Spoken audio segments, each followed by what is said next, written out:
Shalom. Aduh deg-degan nih. Hari ini saya dapat tugas buat share di tempat ini.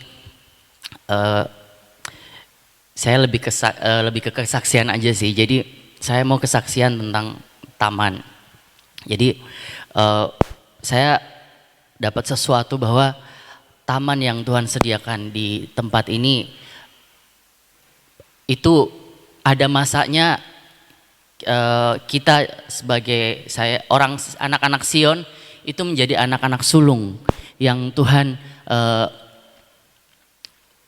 izinkan untuk menikmati pertama kali gitu loh. Saya puji Tuhan diangkat mami jadi anak, saya juga bisa menikmati taman. Bukan kita mengkultuskan, tapi kita tahu bahwa setiap ministry punya blessing masing-masing. Mungkin Mahanaim dengan tentaranya, AOC dengan imam, kita dengan mempelai. Tapi ada satu blessing lagi yang Tuhan taruh di tempat ini, itu adalah taman itu. Jadi saya merasa bahwa ada satu masa nanti di mana bahwa taman itu akan, kalau kita masuk akan antri saudara. Jadi mumpung sekarang tidak antri karena disiapkan buat kita, karena kita ini anak-anak sulung, dipersiapkan buat kita untuk menikmati taman. Mumpung mari kita menikmati Tuhan di tempat itu. Bukan berarti Tuhan tidak ada di kamar doa kita, tapi ada tempat juga di mana Tuhan hadir di situ dengan kuat. Itu yang saya mau sharingkan pertama. Terus yang kedua, waktu itu saya ke taman, saya pernah cerita dengan anak Sion salah satu. Saya mungkin ini semua dialami beberapa orang kalau ke taman gitu. Kita bilang, kok saya nggak ngerasa apa-apa ya? Kok udah doa fokus gitu, tapi tidak ngerasa apa-apa. Tapi kalau orang lain datang, kok tiba-tiba mereka bisa lihat malaikat, lihat ini, lihat ini, lihat itu, lihat itu. Saya juga bilang, saya juga sih nggak dapat apa-apa, cuman rasanya tenang aja, damai aja di situ. Sampai satu waktu itu saya ulang tahun tanggal 14 waktu itu, terus teman saya tiba-tiba ngirimin saya mawar. Dia diingatin nama saya dan dibilang kirimin dia mawar gitu kan. Saya dikasih mawar, datangnya juga pas tanggal 14. Dia nggak tahu saya ulang tahun, tapi saya dikirimin mawar. Setelah itu tanggal 15 saya ke taman, saya bawa itu, saya masuk ke Mahliga bawa mawarnya. Saya bilang sama Tuhan, iya Tuhan ya, kok yang lain-lain tuh kok kalau masuk taman kesaksiannya keren-keren ya gitu. Terus Tuhan bilang sama saya gini, jangan terlalu banyak mikir gitu kan. Jangan pengen punya orang, kamu datang seperti apa dirimu sendiri gitu loh. Jangan mikirin pengen ini, pengen lihat ini, pengen lihat itu, datang aja tanpa banyak mikir gitu. Beneran saya cuma duduk, saya cuma bilang Tuhan terima kasih. Kadang saya cuma diem aja, nggak ngomong apa-apa. Terus setelah itu saya ke yang tempat mawar. Saya keluarkan mawarnya dari kotak, saya doa di situ. Itu nggak sampai 5 menit, saudara. Tidak sampai 5 menit saya di situ. Terus sudah gitu saya keluar, saya ambil Alkitab, saya baca di ruang 2. Tiba-tiba di ruang 2 itu saya lagi baca satu pasal, tiba-tiba itu ada wangi di hidung saya. Saya pikir kok wangi ya? Saya sudah dikasih clue-nya, kalau ada wangi berarti ada minyak keluar. Jadi saya sambil tutup Alkitab, saya keliling tuh di ruang 2. Katanya kalau wangi di ruang 2 nanti minyaknya keluar di ruang 2. Jadi saya keliling di goa, di mana saya cari minyaknya di mana, nggak ada. Terus keluar dengan saya ke ruang Anton ada, terus ke ruang 1, Anton bilang kayaknya ada minyak soalnya wangi. Terus saya ngintip ke Mahliga gitu kan. Ternyata nggak ada minyak keluar, cuma ada anggur.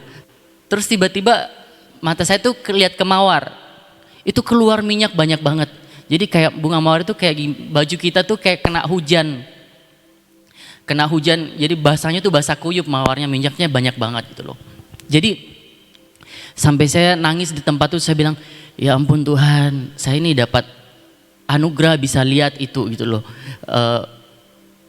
Tidak ada yang baik dalam hidup saya gitu kan. Tapi Tuhan izinkan lihat itu gitu loh. Maksudnya mami paling tahu lah siapa saya ya Mia. Saya jahat-jahatnya seperti apa, nyakitin Tuhan seperti apa. Tapi Tuhan kasih anugerah kehormatan saya buat lihat minyak cinta di mawar itu. Bukan karena saya saudara.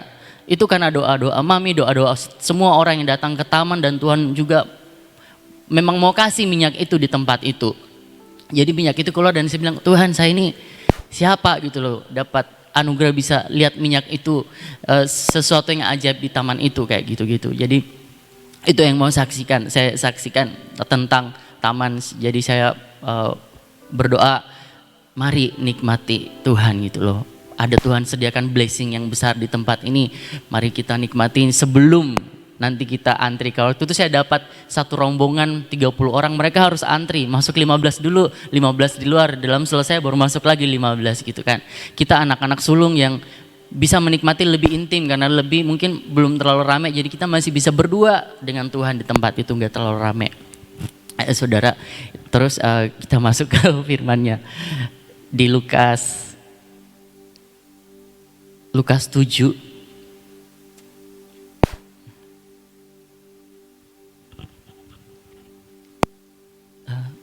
Belum ya.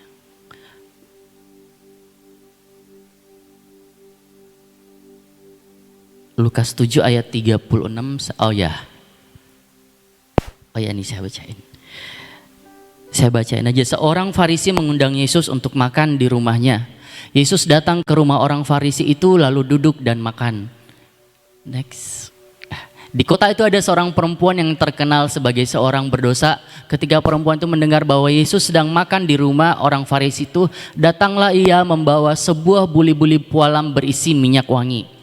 Sambil menangis, ia pergi berdiri di belakang Yesus dekat kakinya, lalu membasahi kakinya itu dengan air matanya dan menyekanya dengan rambutnya. Kemudian ia mencium kakinya dan meminyakinya dengan minyak wangi itu. Ketika orang Farisi yang mengundang Yesus melihat hal itu, ia berkata dalam hatinya, jika ia ini nabi, tentu ia tahu siapakah dan orang apakah perempuan yang menjamahnya ini. Tentu ia tahu bahwa perempuan itu adalah seorang berdosa. Lalu Yesus berkata kepadanya, Simon, ada yang hendak kukatakan kepadamu. Sahut Simon, katakanlah guru. Ada 2 orang yang berhutang kepada seorang pelepas uang, yang seorang berhutang 500 dinar, yang lain 50. Karena mereka tidak sanggup membayar, maka ia menghapuskan hutang kedua orang itu. Siapakah di antara mereka yang akan terlebih mengasihi dia? Jawab Simon, aku kira dia yang paling banyak dihapuskan hutangnya. Kata Yesus kepadanya, betul pendapatmu itu. Sampai situ dulu, sampai ayat 44. Jadi saya mau cerita tentang, ya mungkin tentang saya sendiri gitu loh. Saya sebenarnya selama ini, kalau saya lihat kehidupan saya selama 40 tahun ini, tidak ada yang baik dalam hidup saya, saudara. Tapi satu waktu saya selalu merasa bahwa saya ini tidak disayang Tuhan gitu loh. Saya dengan semua kejatuhan saya, dengan semua kenakalan saya, dengan semua apa, Tuhan itu sudah tidak mau ngampunin saya. Bahkan saya juga sering menghukum diri saya sendiri, menghakimi diri saya sendiri. Sampai ada satu titik waktu itu saya udah pasrah banget. Jadi saya bilang sama Tuhan, ya sudahlah Tuhan, mungkin saya memang bagiannya udahlah neraka, udah nggak apa-apa lah gitu loh. Karena saya juga tidak tahu harus ngapain lagi gitu, tidak tahu harus berbuat apa lagi dengan hidup saya tidak tahu harus ngapain lagi gitu loh. Tapi Tuhan waktu itu tiba-tiba ngomong sama saya. Tuhan bilang ini dengan lagu sih, Tuhan bilang ini, saya itu sayang banget sama kamu gitu loh. Apapun kondisimu, apapun bentukanmu, apapun kejatuhanmu, apapun yang pernah kamu alami, saya Tuhan, kasih saya tidak pernah berubah atas hidupmu. Di situ saya mulai belajar mengenal kasih Tuhan lebih lagi, belajar mengenal cintanya dalam hidup saya. Makanya seperti perempuan itu, saya kalau dilihatkan perempuan itu menyeka kaki Yesus, sebenarnya saya ngerti banget perasaan perempuan berdosa itu. Karena kenapa? Saya di posisi itu. Saya tahu artinya dipanggil pelacur, saya tahu artinya saya dibilang berzina dan sebagainya. Karena waktu itu ada juga yang bilang saya, Rick, kamu ini seperti pelacur ya? Saya bilang iya emang. Saya bahkan bilang saya bukan cuma pelacur, lebih daripada pelacur menurut saya. Kalau pelacur masih dibayar, saya nggak dibayar. Jadi saya lebih rendah dari pelacur menurut saya. Saya nyembah, saya sampai waktu itu bilang sama Tuhan, saya bilang, kalaupun saya bisa Tuhan nyembah Engkau, tidak harus memandang wajah-Mu. Taruh saya mungkin di tempat paling jauh, tapi izinkan saya melihat cuma ujung jubah-Mu saja. Itu sudah lebih dari cukup buat saya. Saya tidak perlu melihat yang sesuatu yang gimana-gimana banget tentang Tuhan. Saya cukup lihat ujung jubahnya saja, saya udah senang banget saudara. Jadi saya mengerti banget pada saat perempuan ini cuman menyekat kaki Tuhan dengan air matanya. Saya ngerti bahwa saya nih orang-orang yang tahu diri gitu loh. Saya kesaksian tentang teman-teman saya. Teman-teman saya juga banyak yang jatuh dalam dosa dan sebenarnya puji Tuhan sekarang mereka mau ikut, mereka mau berusaha untuk keluar dari kejatuhannya. Mereka sampai sering ke Sion, ke taman, bahkan kemarin mereka itu sampai ke Mahanaim buat acara Materai Cinta, itu naik mobil dari Surabaya sampai Jakarta. Karena saya tahu keuangan mereka tuh pengen naik pesawat sebenarnya tapi tidak bisa. Kondisi keuangan mereka tidak baik-baik saja, jadi mereka memilih naik mobil dengan jauh. Waktu saya bilang sama Tuhan, saya bilang, aduh mereka ini sampai bayar harga seperti itu ya. Terus Tuhan bilang, itu minyak wangi, itu penyembahan, itu narwastu. Mereka bayar harganya demi mencari Tuhannya. Saya bilang waktu itu, nanti mau didoain pelepasan di Mahanaim. Mereka makin banyak lagi yang ikut. Ada 8 orang yang ikut, akhirnya mereka didoakan kelepasan di Mahanaim. Itu penyembahan saudara. Jadi saya juga belajar tentang apa itu pujian, apa itu penyembahan. Pujian pada saat kita diberkati Tuhan, kita dikasih duit, tiba-tiba kita dapat rumah, kita dapat mobil, kita puji Tuhan. Tuhan, terima kasih Tuhan buat berkat hari ini. Terima kasih buat mobil, mungkin terima kasih buat Tuhan kasih usaha lancar, Tuhan kasih apa. Tapi penyembahan beda, saudara. Penyembahan itu pada saat semua tidak baik-baik saja. Semua tidak dalam kondisi yang oke. Bahkan mungkin kita terpuruk. Tetapi kita masih mau bisa berkata, Tuhan, Engkau baik. Itu penyembahan. Itu bukan pujian. Kalau pujian Tuhan udah biasa ngedengar pada saat kita dikasih berkat, dipuji itu udah biasa. Tapi pada saat kita tidak mendapatkan apa-apa, pada saat kita dalam posisi yang tidak baik-baik saja, kita masih mau berkata, Tuhan baik. Itu penyembahan. Hari-hari ini saudara, apakah hati kita hanya ada pujian atau hati kita mengeluarkan penyembahan? Biar hari ini jadi perenungan kita masing-masing. Karena pada saat kita hanya menjadi pemuji, sebenarnya kita cuman ada di pelataran. Tapi penyembah itu masuk lebih dalam ke ruang Maha Kudus. Karena kenapa? Dia tidak mengharapkan yang lain lagi. Dia cuman saya mau Tuhan saya saja. Apapun yang terjadi, hidup saya mau tetap mengucap bahwa Tuhan baik. Hari-hari ini kita menghadapi yang namanya masuk masa resesi, masuk yang namanya kegelapan seperti yang diiniin. Kita butuh iman seperti Sadrak, Mesak dan Abednego yang berkata, saya tetap percaya Tuhan bakalan menyelamatkan saya. Tetapi sekalipun Tuhan tidak menyelamatkan saya, Dia tetap Tuhan saya sampai selama-lamanya dan tidak akan berubah. Adakah hari-hari ini hidup kita bisa seperti itu? Adakah hari-hari ini kita mencintai Tuhan dengan sedalam itu? Kita bisa menyembah Dia dengan sebegitu intimnya. Karena itu yang menjadi modal kita buat ke depan. Kita tahu bahwa kalau waktu itu Tuhan Yesus membalikkan meja-meja pedagang di bait suci. Karena orang-orang Yahudi pada saat itu datang berdagang dengan Tuhan sebenarnya. Jadi Tuhan bilang gini, kebanyakan yang saya tahu, yang saya dengar kalau kita ada orang-orang Kristen tuh biasanya, Tuhan kalau Tuhan gak kasih ini saya gak ngelakuin ini. Kalau Tuhan gak kasih ini saya gak ngelakuin ini. Tuhan kasih ini dulu baru saya ngelakuin ini. Itu kita sedang dagang sama Tuhan. Dan Tuhan membalikkan meja-meja pedagang di bait suci. Dan yang sisa siapa? Orang-orang sakit yang butuh Tuhan. Biar hari ini saudara, kita mengerti dan mengerti bahwa mengucap syukur dan penyembahan itu adalah satu kekuatan buat kita untuk menghadapi apa yang akan terjadi ke depannya. Pada saat kita menyembah, apapun itu baik atau tidak baik, kita masih bisa berkata, Tuhan, Engkau baik. Apapun yang Kau izinkan terjadi dalam hidupku, semua baik, semua baik. Tuhan Yesus memberkati. Riko ini sebenarnya bukan anak Sion, tapi dia anak Mamuju ya. Suatu saat kita pelayanan di sana dan kita ketemu dengan seorang pemuda yang benar-benar sebenarnya cinta Tuhan dan mau berjuang. Problemnya adalah kita itu harus mau berjuang ya. Kalau kita putus asa, nggak mungkin kita akan bisa menang. Persoalan kita bisa menang itu kalau kita mau berjuang ya.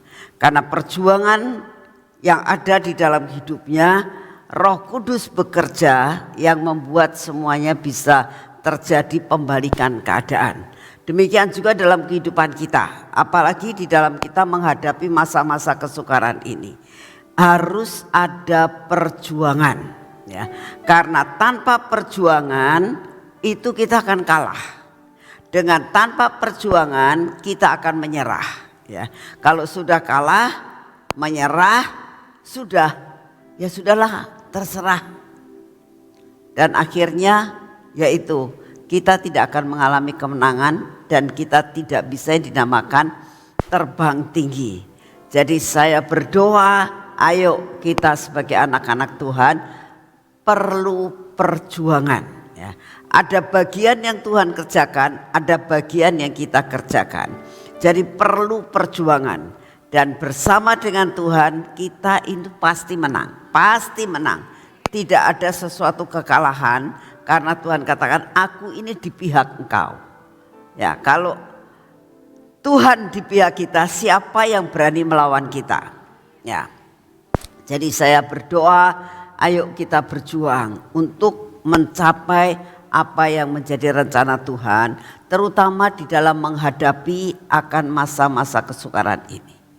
Kita harus berjuang. Salah satu perjuangan ya, salah satu perjuangan untuk kita bisa menang dalam menghadapi apapun hanya satu ya. Apa? Kita harus belajar untuk menyembah dan memuji Tuhan. Pujian dan penyembahan adalah suatu pintu yang membuka ya. Pintu yang membuka jalan buat kita untuk masuk ke dalam rencana Tuhan yang lebih lagi. Penyembahan dan pujian itu adalah satu pintu untuk kita masuk dalam kemenangan. Ya. Saudara, kemarin ada seorang yang yang bersaksi, ya bukan bersaksi, ngadu lah. Kalau menurut saya hampir seperti mengadu. Karena dia menganggap saya sebagai ibu rohaninya. Jadi biasakan kalau ada ibu rohaninya terus ngadu. Pertama kali dia bilang, Mam, saya boleh cerita? Boleh aja, kamu mau cerita apa? Terus mulai emosinya mulai tinggi ya, emosi tinggi. Saya kok pengennya orang lain itu bisa ngerti saya. Saya ini kurang apa dalam keluarga? Ini sudah berkeluarga ya, seorang bapak-bapak yang sudah berkeluarga. Saya kurang apa? Saya berkorban buat keluarga saya. Saya ngalah terhadap keluarga saya. Saya melakukan semua buat keluarga saya. Tapi setiap orang kan punya kelemahan. Hanya satu kelemahan saya katanya. Tapi keluarga saya tidak bisa menerima keadaan saya. Dia bilang gitu. Saya sudah putus asa. Cerita panjang lebar. Akan pengorbanan yang dia lakukan buat istrinya, buat anaknya begitu. Selesai, sudah saya diam aja, saya berdoa, Tuhan ini orang diapain? Pikir saya dalam hati, terdoa, diam aja. Setelah selesai semua saya bilang, nah sekarang Mami mau ngomong ya, saya bilang gitu. Iya, saya bicara dengan seorang leader, saya bilang. Saya bukan bicara dengan seorang yang ecek-ecek kayak orang biasa. Dia diem waktu itu. Karena ini anak sudah seorang leader, sudah bawakan firman, sudah punya pasukan doa, punya pasukan doling, luar biasa lah. Terus saya bilang, saya bicara sama kamu, saya bicara sama leader. Bukan bicara sama orang biasa.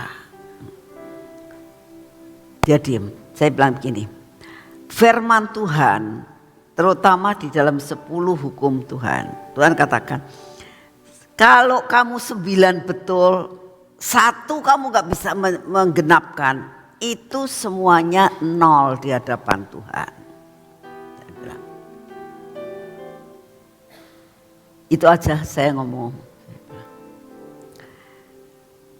Terus dia bilang, jadi apa yang harus aku lakukan? Balik pada tracknya Tuhan. Caranya seorang leader kalau sudah jatuh itu ya seperti itu. Selalu berfokus pada diri sendiri dan memberitahukan jasa-jasanya. Saya bilang, kamu kembali, sekarang kamu doa sama Tuhan, nyembah sama Tuhan. Di dalam penyembahan, kamu minta diselidiki hidup kamu. Introspeksi diri. Jangan ngomong ke orang lain. Jangan nyalahkan orang lain. Introspeksi diri sendiri. Terus dia diam. Terus dia katakan, iya, saya akan lakukan. Saudara, orang kalau sudah mulai melenceng dari jalan Tuhan, harus kembali kepada tracknya. Ya. Dengan cara apa? Datang kepada Tuhan dan berdoa. Ada satu lagi, saya ini baru sampai di Jakarta kemarin Jumat sore. Ada satu anak yang ngomong gini, saya tidak bisa mengerti kenapa saya diperlakukan seperti ini. Gitu. Dia cerita semuanya bagaimana dia diperlakukan tidak pas di hatinya. Terus saya bilang begini, ini saya mau ngomong ya sama kamu.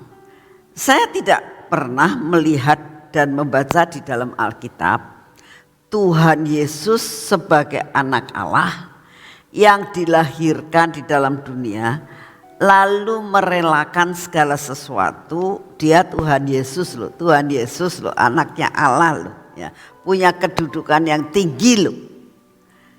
Dia dideraya enggak bales, dia dipukul yang enggak bales, dia dicaci maki yang enggak bales, dia dilakukan apapun juga tidak pernah membalas.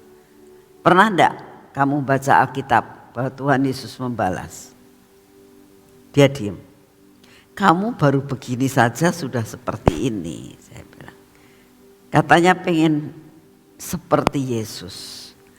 Baru melakukan hal ini udah gak bisa seperti Yesus, saya bilang. Dia diam. Apa yang harus saya lakukan? Masuk kamar, kunci kamar, teriak sama Tuhan. Kamu berdoa dan nyembah sama Tuhan.